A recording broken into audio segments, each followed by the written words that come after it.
দেখিস দেখতে পাচ্ছি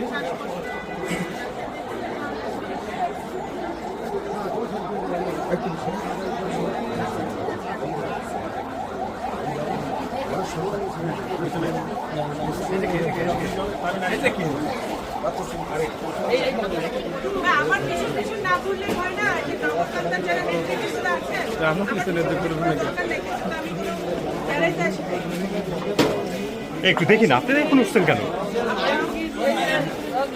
দেখি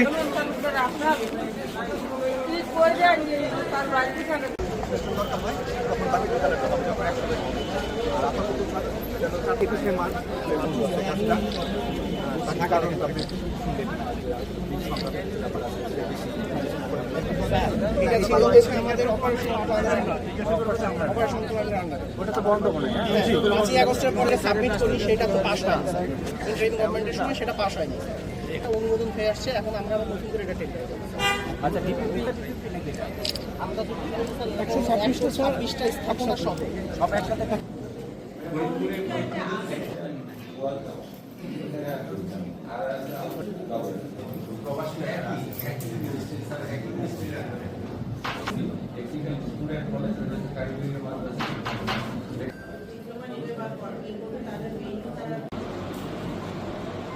জেলা প্রশাসন কর্তৃক আয়োজিত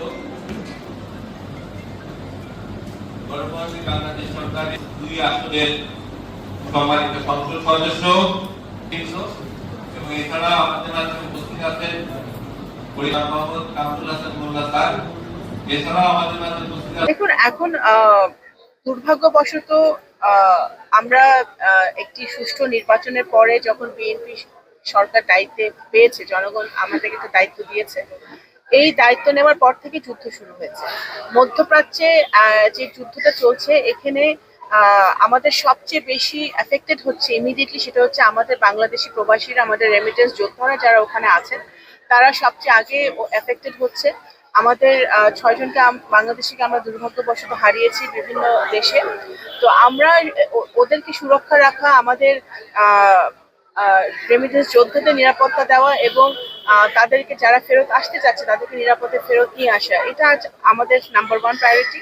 তারপরে হচ্ছে আমাদের, দেখুন, আমাদের আমাদের অর্থনীতি যাতে এফেক্টেড না হয়, আমাদের জ্বালানি তেল এবং আমাদের অন্যান্য দ্রব্যমূল্য যাতে আমাদের সহনীয় পর্যায়ে থাকে, আমাদের জনগণ যাতে একটা কমফোর্ট জোনে থাকে, সেই জন্য কিন্তু বর্তমানে সরকার অবিরাম কাজ করে যাচ্ছে, দিন-রাত কাজ করে যাচ্ছে। মাননীয় প্রধানমন্ত্রী দিন-রাত কাজ করছেন এটা নিশ্চিত করার জন্য সকল মন্ত্রণালয় যাতে আমরা একইভাবে আমরা কাজ করছি, যাতে আমাদের জনগণ কমফোর্ট জোনে থাকতে পারে, কমফোর্টেবল থাকতে পারে এবং আমাদের দ্রব্যমূল্য সবকিছু যাতে সহনীয় পর্যায়ে থাকে, সেটা আমরা চেষ্টা করে যাচ্ছি।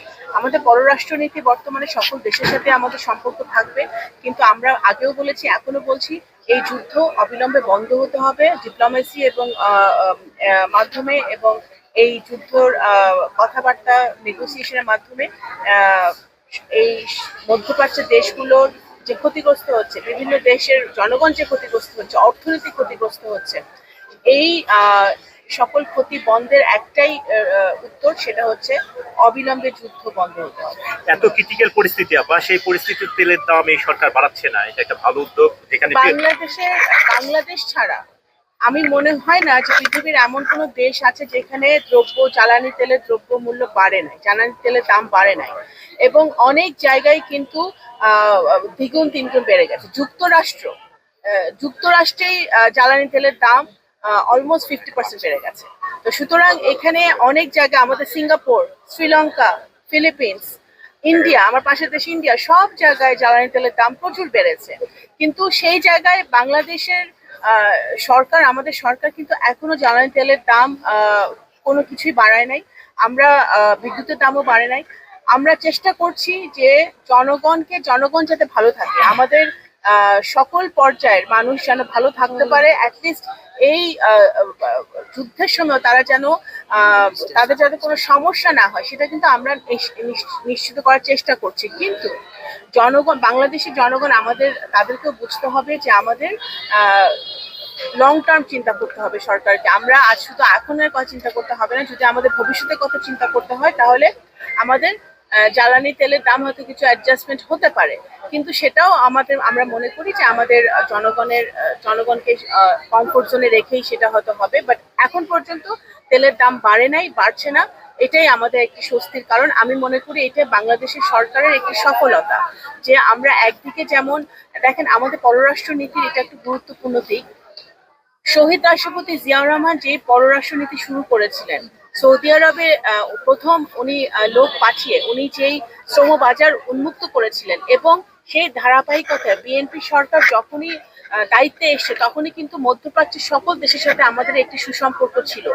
এই কারণে এই যুদ্ধের সময় মধ্যপ্রাচ্যের সকল দেশ, ইরান সহ সকল দেশ কিন্তু বাংলাদেশকে একটি বন্ধু রাষ্ট্র হিসেবে মর্যাদা দিচ্ছে, এবং বন্ধু রাষ্ট্র হিসেবে মর্যাদা দেওয়ার কারণে আমাদের বাংলাদেশি ভাইরা বোনরা ওখানে সুরক্ষিত আছে। আমাদের তেল, গ্যাস যেগুলো আমাদের আসার দরকার বিভিন্ন পথ দিয়ে, সেইগুলো কিন্তু আমরা পাচ্ছি, এখনো কিন্তু আমাদের কোনো ক্রাইসিস হচ্ছে না।